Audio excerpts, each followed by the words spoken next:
What is up guys? Magandang umaga, magandang tanghali, magandang gabi. Luzon, Visayas, Mindanao at sa mga kababayan natin OFW. Ito mga kababayan, bagong topic tayo. Ang title is Ano ang kwento ng pandemic mo? And mga kababayan, i-comment nyo kung anong kwento nyo nung nakaraang pandemic mga kababayan. Ako, yung naranasan ko nung nakaraang pandemic, empleyado pa kasi ako noon yung City Hall ng Maynila. Panahon ni Mayor Isko Moreno. Ako ang ginagawa ko noon, may pasok kami noon. Although, yung pasok namin noon parang alternate lang.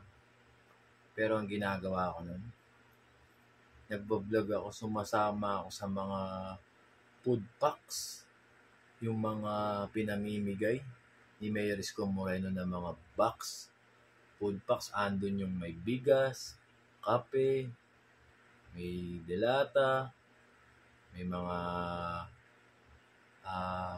basta masasarap yun, may Telemundo pa nga. Ayun, sumasama ako, naghahakot ng mga food packs, kumukuha kami sa mga eskwelahan, tapos barangay, dinadala namin. Tapos naranasan ko din noon. Pagka nagbibigay kami ng mga food packs sa mga barangay, minsan pagtapos, yung chairman, may pakonsuelo sa amin na tinapay, soft drinks, pack. Tapos minsan yung mga kasama namin naghahakot, sumasama ako nun sa Engineering Department District 1.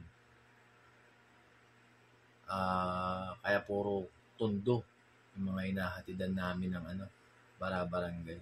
Pero depende pa rin. Tapos yung naranasan ko ng pandemic mo. Kasi kukunti lang talaga yung tao. Halos wala ghost town talaga. Kami, nag-iigib kami ng tubig sa UDM, nagdidilig kami ng mga halaman, tuloy pa rin. At ang malaking pasalamat ko nun talaga, hindi talaga kami nagutom. Kasi yung food packs na yun, grabe, buwan-buwan. Mayor Isko Moreno. Totoo, buwan-buwan, meron. Tapos kaming mga kahit job order kami. Binigyan kami ni Mayor Isko ng hazard pay kung tawagin. Napakalaking tulong sa mga empleyado. Sobra. Laking bagay. Alam naman natin nung pandemic, sobrang hirap talaga. Halos yung mga tao sa ayuda umaasa.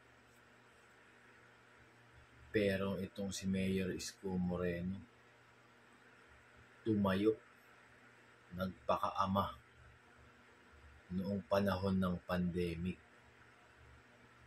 Kabila ang bigay ng food packs, ng ayuda, ginagawa niya ng paraan.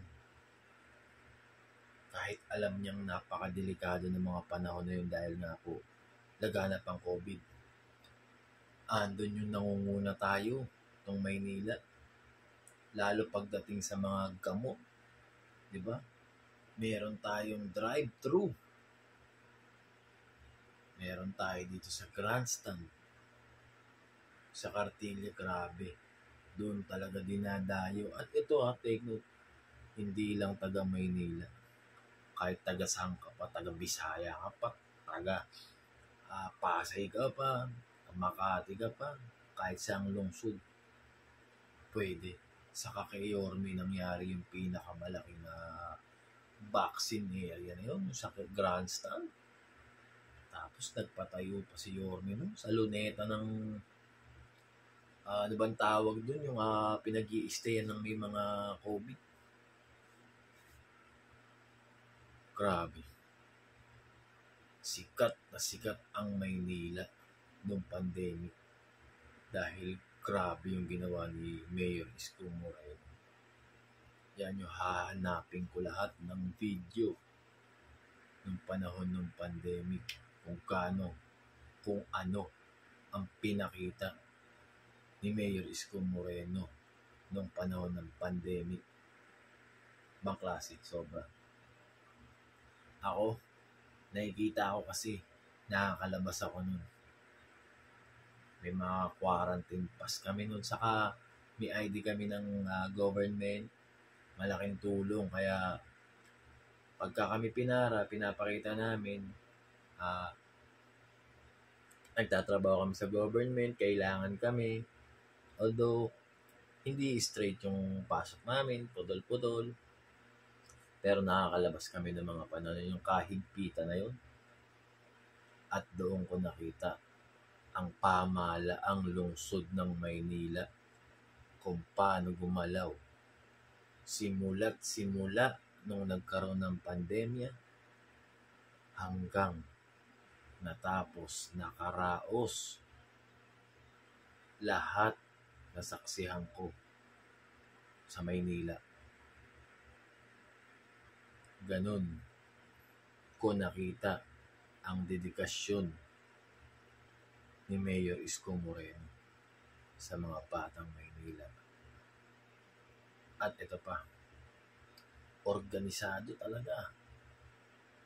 Si Yorme nagla-live siya linggo-linggo. Sinasabi niya kung ilan na yung bilang ng positive sa COVID, ilan na yung may sintomas, lahat sinasabi niya. At hindi lang yun ultimo yung mga nagagastos, budget, pumapasok, lahat yan nakareport yan. At nilalive yan, nakikita ng taong bayan. Kahanga-hanga. Kaya sobra akong humanga kay Mayor Isko Moreno. Ibang klase yung pinakita niya noon. At hinihiling ko naman na sana pala rin o sana maisip ni Yorme na talagang bumalik mag-file ng candidacy sa Maynila. Dahil maraming umaasa na babalik siya.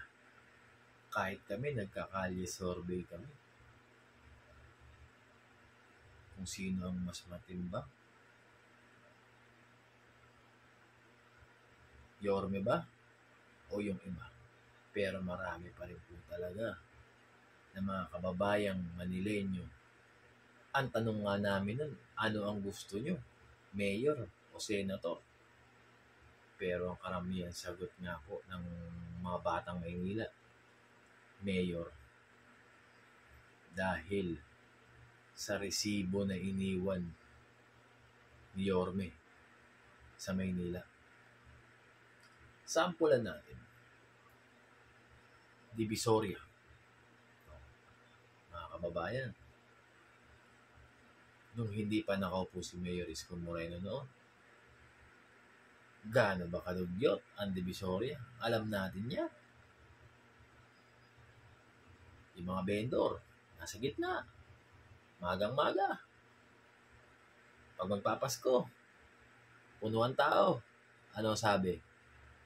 Di bali, ngaya ikaw ay mahipuan. Huwag lang ikaw ay madukutan. Pero nung panahon na naging mayor si Isko Moreno, maglakad ka nang nagse-cellphone sa Divisoria. Kumalma ka maglakad nang walang akaba-kaba. Yung luwag, grabing luwag ng Divisoria. Pag umaga, andyan ang mga MDRRMO. Nagfa-flashing. Umagang-umaga, madaling araw, madilim pa. Alas 5, alas 4. Paikot yan ng Divisoria. Ilang yun, fire truck. ang bumobomba dyan na may sabon. Araw-araw. Kaya yung asim dati ng Divisoria, nawala sa panunungkulan ni Mayor Isko Moreno. Sa kapansin ko nun mga kababayan, nung panahon ni Mayor Isko Moreno, naniniwala ako na pag masipag ang nakaupo, mayor, yung mga empleyado, yung mga departamento, sumisipag, gumagaling. Totoo yung pag gumagaling ang namumuno, yung mga nasa ilalim, yung mga department natin, DPS,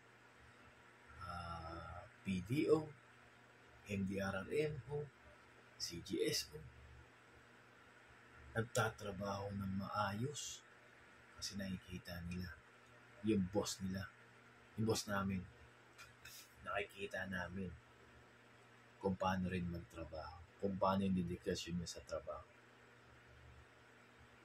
Kaya, Mayor Isko Moreno, saludo po ako sa inyo. At kung ako'y tatanungin, at ako'y hihiling, sana bumalik kayo sa Maynila at ituloy ang mga naputol. Wala imposible. Pwedeng ituloy yan at mas lalo pang gumanda. Diba mga kababayan? Iilan pa lang yan sa mga nagawa ni Mayor Isko Moreno. Wala pa sa katiting sa sobrang dami at lahat yan itatapik natin yan mga kababayan. Pero sa ngayon, ano ang kwentong pandemya mo? Maraming salamat sa inyo.